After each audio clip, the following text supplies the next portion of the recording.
பாருங்க.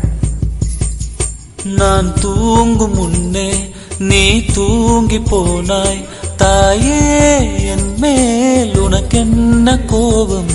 கண்ணான கண்ணே, என் தெய்வ பெண்ணே, கண்ணில் தூசி நீ ஊத வேண்டும்.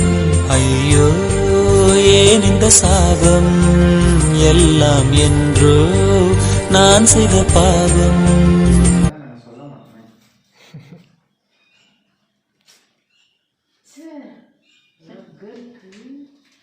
Thank you, my son. Okay, mother. Padu, mother, போதுமா? போதுமா? போதுமா?